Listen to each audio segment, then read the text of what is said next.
Hey old man, sing for us. If you're good, maybe you'll earn dinner tonight. He walked into the party as a joke. He walked out as the only honest person in the room. And the man who invited him, one of the most powerful real estate developers in the country, didn't sleep for 3 days after what happened at that microphone. Nobody planned for the truth that night. Not the guests, not the staff, and definitely not the man who thought he was in control of everything. But some truths don't wait for permission. Damon Cole was 47 years old and had never lost a negotiation in his life. That was the story people told about him. That was the story he told himself. His name appeared on towers, waterfront developments, luxury hotel chains, and private land deals that stretched across 6 states. He had started with nothing, a rented apartment, a borrowed laptop, and a name nobody recognized. And he had built everything from scratch. That was what his profile said. That was what every magazine article had printed for the last decade. What the articles didn't say was what he had sacrificed to get there, and what he had been told, so he would stop asking questions. 8 years ago, Damon Cole had been a different man. He had a wife. Her name was Elena. She was the only person in his life who looked at him without calculating something first. She didn't want access. She didn't want favors. She didn't even want him to change. She just wanted him present, which in the end turned out to be the one thing he was worst at giving.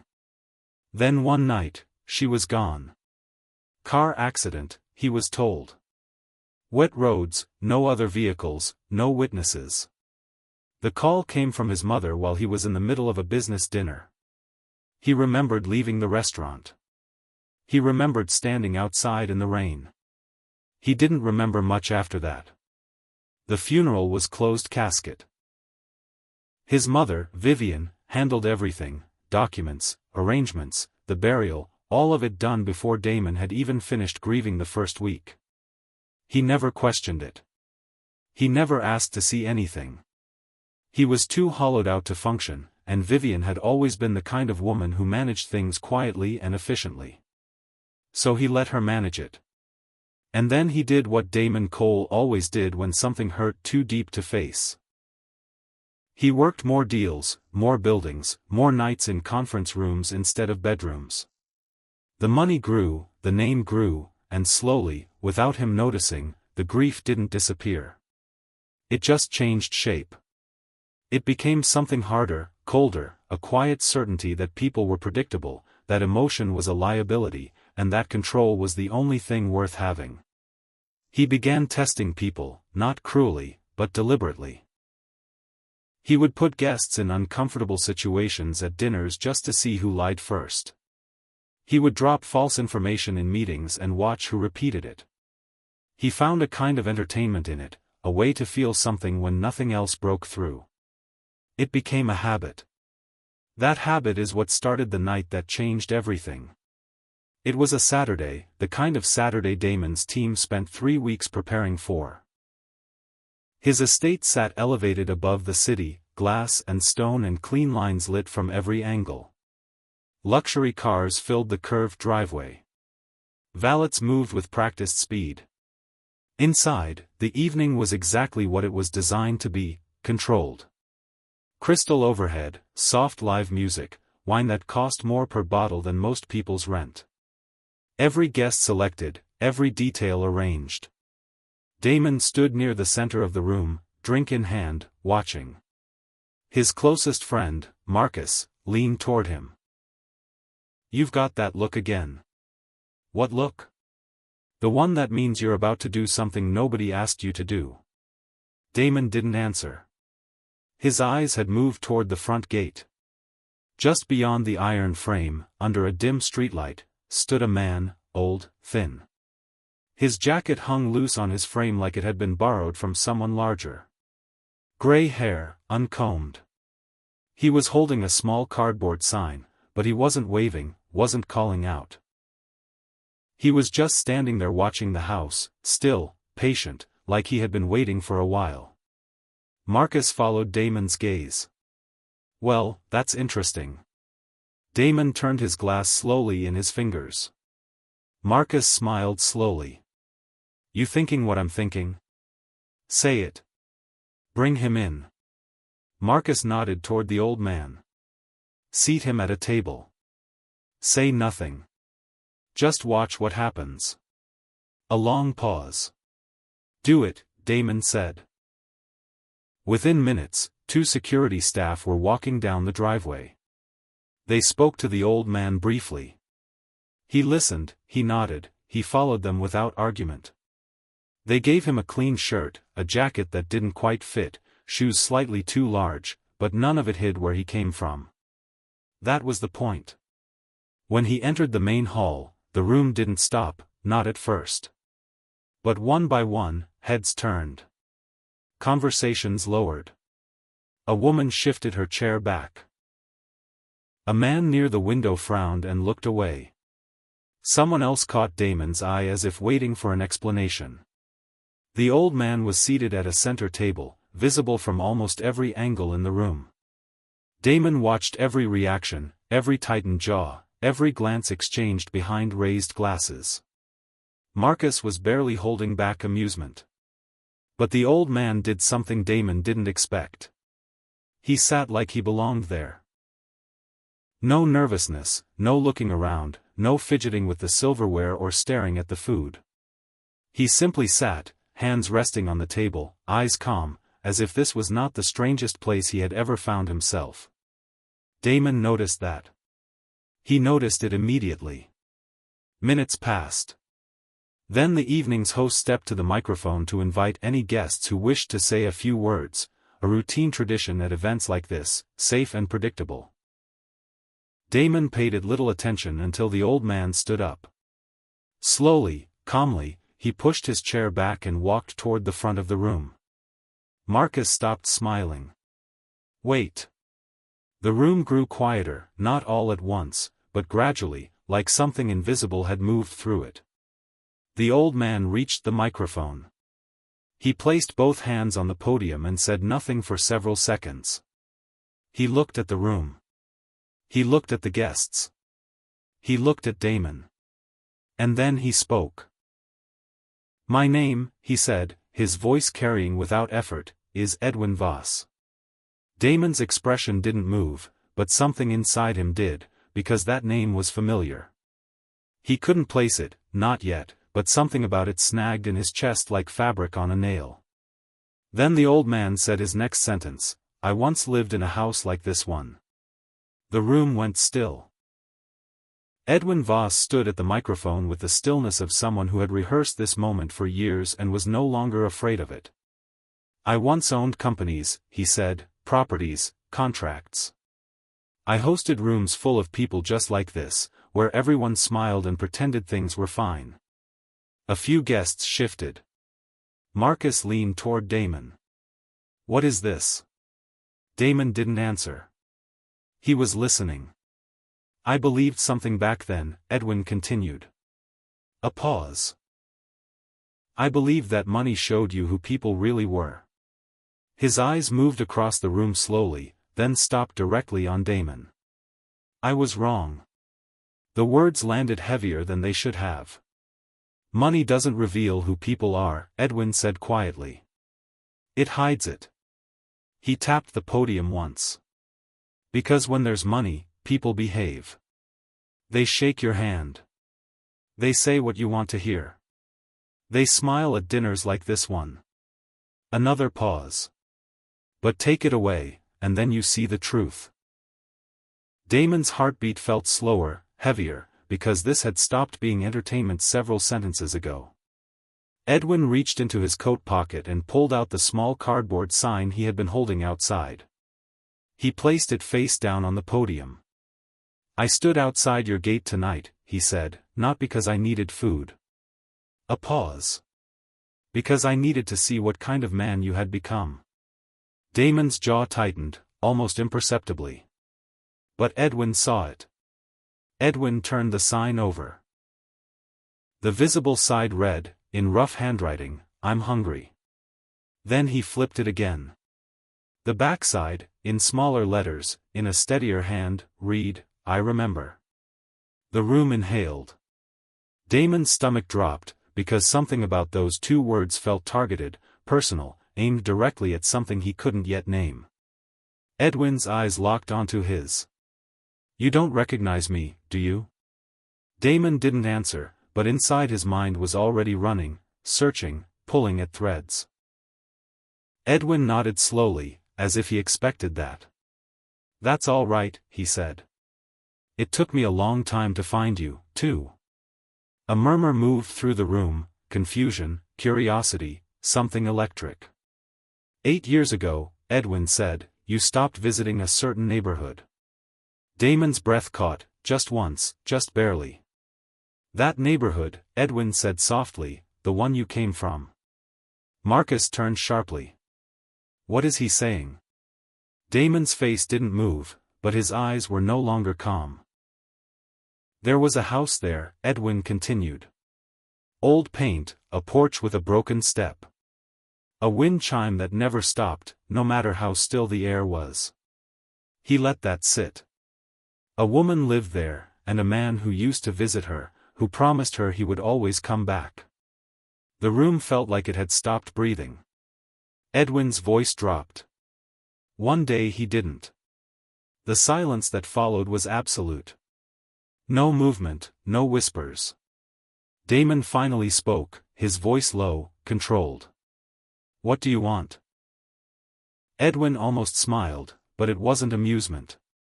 It was something older, something tired. Not what you think, he said.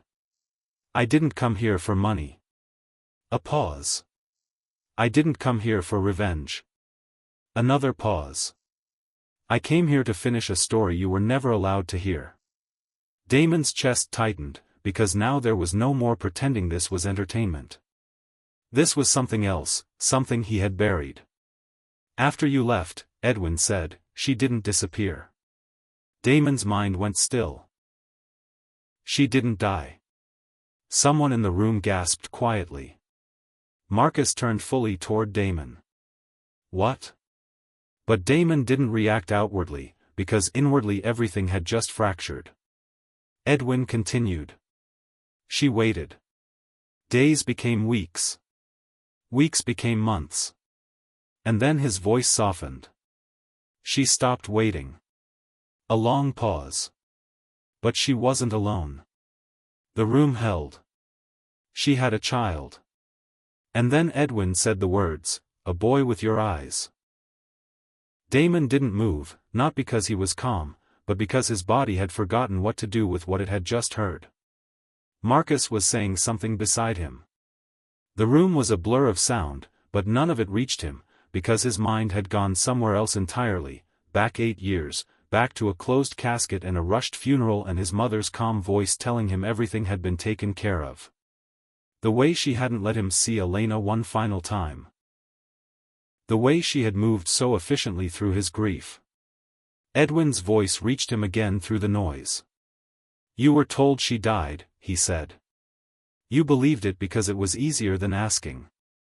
A pause. You trusted the wrong person. Damon's eyes snapped back to the old man. Your mother, Edwin said quietly, and the room shifted deeper, harder, because this was no longer a dramatic speech.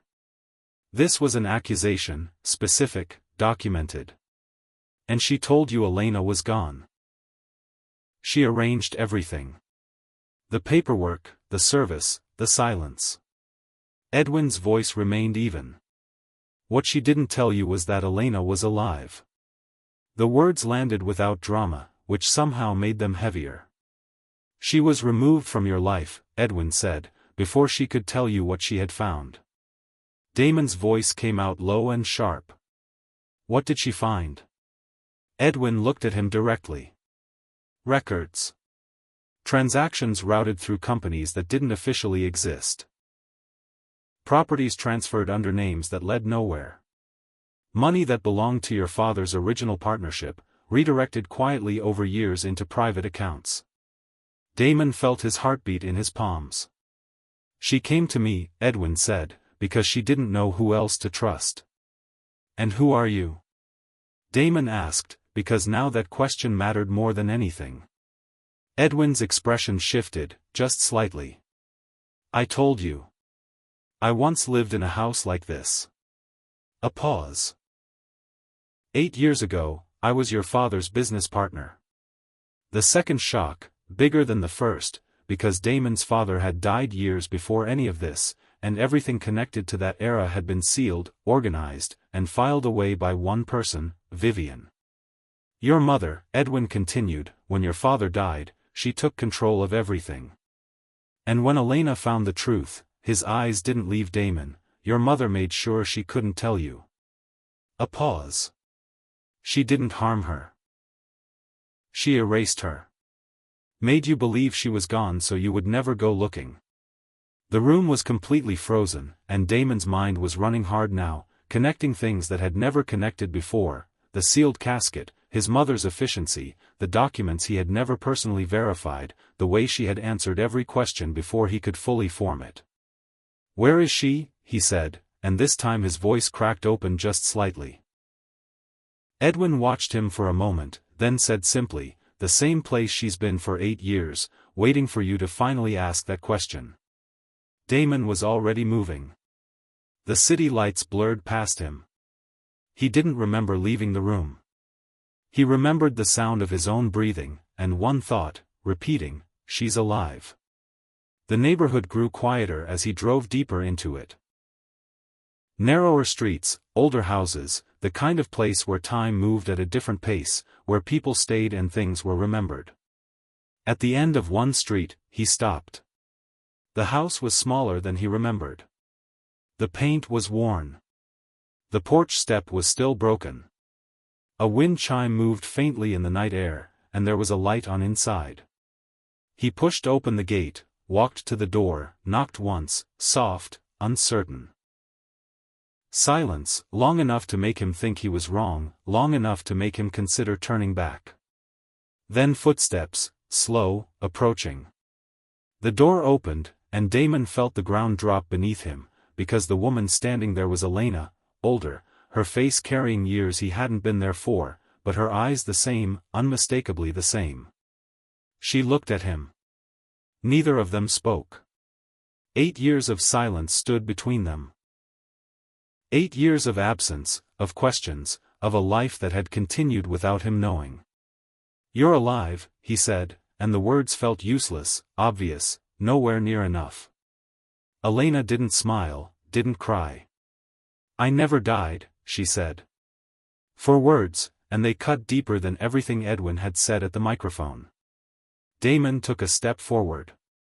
I was told, he stopped himself, because saying it out loud suddenly felt like the stupidest thing he had ever done. Elena's voice was calm, not cruel, just honest. You believed what you were told, she said, and you didn't ask. The silence that followed was the most honest thing he had felt in years. Why didn't you find a way to reach me? He asked. Elena looked at him for a long moment. Come back to what? She said quietly. A man who never came looking? He had no answer for that, because she was right. She stepped back and opened the door wider. If you're going to stand there, she said, at least come inside. He stepped in. The house smelled warm, lived in. It didn't feel like abandonment. It felt like a life that had continued without him, and that realization landed harder than anything else. His eyes moved across the room, a table, a bookshelf, a blanket on the couch, and on the floor near the hallway, a small toy truck. His breath stopped. That didn't belong to the past. Elena, he said slowly. And then a small figure appeared in the hallway, a boy, 7, maybe 8, standing still, watching Damon with careful eyes, eyes that were familiar in a way that made Damon's chest collapse. The boy looked at Elena. Mom, he said softly. Who is that? That single word, Mom, hit Damon somewhere he hadn't felt anything in years. Elena didn't answer immediately. She looked at Damon first, and in that look, there was a choice being offered, one he hadn't earned. But she was giving it anyway. What's his name? Damon asked, his voice barely holding. Elena looked at him for a long second. Finn. Damon nodded slowly. The name settled into him, something that had always existed but never been spoken. He crouched down to Finn's eye level, his voice quieter now, less polished, more human. "My name is Damon," he said. Finn studied him. "Okay," he said, waiting. Damon's throat tightened, but he didn't look away. "I think I'm your father." The room went absolutely still. Finn blinked once, looked at Elena, then back at Damon. "What does that mean?" he asked, and that simple question cut deeper than anything else, because it showed exactly what had been missed, not just time, but meaning, not just years, but him. Elena knelt beside Finn, her voice gentle. "It means he helped bring you into this world," she said. Finn thought about it, then looked back at Damon. Then why wasn't he here? The silence that followed was the heaviest thing in the room. Elena didn't answer for him. She let the question sit, because it belonged there. Damon exhaled. "Because I didn't know," he said. "I was told your mom had died. Someone lied to me." Finn frowned. "But she didn't die." "No," Damon said. "She didn't." Finn thought about that for a moment. "So someone lied to you and you just believed them?" Damon looked at him. "Yes." Finn wrinkled his nose. "That's not very smart." And something happened in Damon's chest, not a laugh exactly, just a release, a small, painful exhale at the absolute honesty of a child who hadn't yet learned to soften truth. Elena watched them both, her expression softer, but not open, not yet. "You could have looked," she said quietly. "I know," Damon said. "I should have." 3 words, and they carried more weight than his entire empire. Elena nodded, not forgiving, just acknowledging. Finn looked between them, then asked, "Are you going to stay?" Damon looked at Elena, then back at Finn. "Yes," he said. "If you'll let me." Finn considered that seriously, the way children do when they sense something important. Then he nodded once, small, but real. Damon didn't sleep. He sat in that house while Elena and Finn rested in the next room, and he let the night dismantle everything he thought he had built. By early morning, he stood outside with his phone in his hand, staring at a number he hadn't called in weeks. "Vivian." He pressed call. 1 ring. "Owen," she answered, then corrected herself smoothly, "Damon. I was wondering when you'd call." He didn't greet her. "Where is Elena's death certificate?" A pause, small but enough. "Why are you asking that?" Her voice stayed smooth. "Because she's not dead," he said. The silence that followed was longer, and in that silence, he heard 8 years of carefully constructed lies begin to crack. "Where are you?" she asked. "You lied to me," he said, and the words felt strange in his mouth, not because they were wrong, but because he had never once aimed them at her. "You don't understand the situation," she said. "Then explain it." "Come home," she said. "We'll talk properly." He looked back at the house behind him, at the warm light still on in the window. "No," he said. "I'll come to the estate and we'll talk there."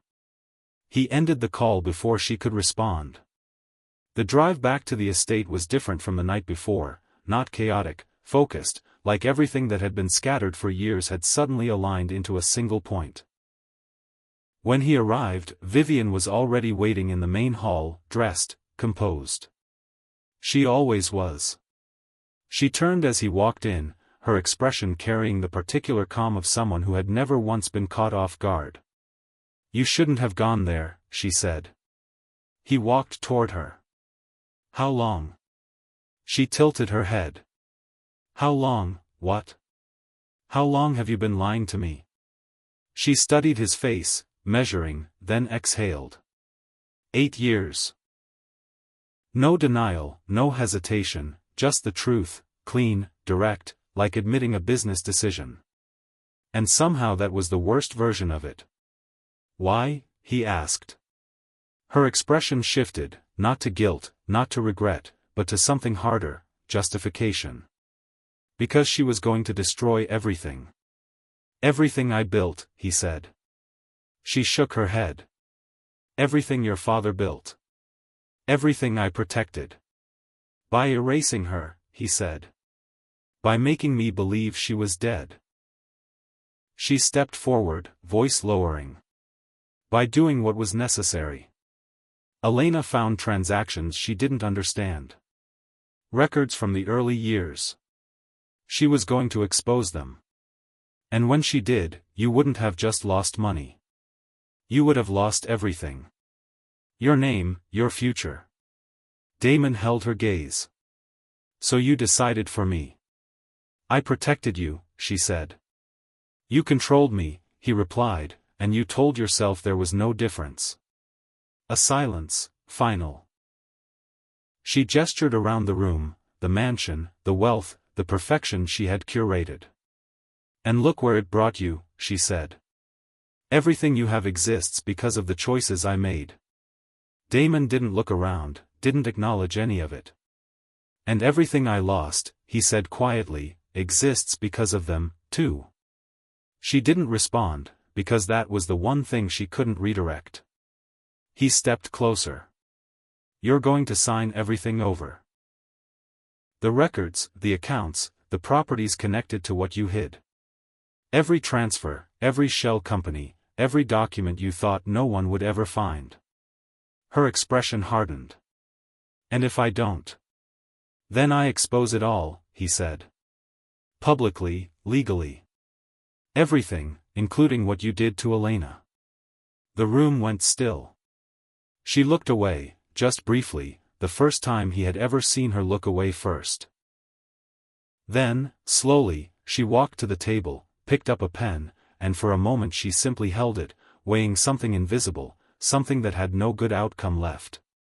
Then she signed one document, then another, then another. Damon watched, not with satisfaction, not with victory, with clarity, because this wasn't about winning.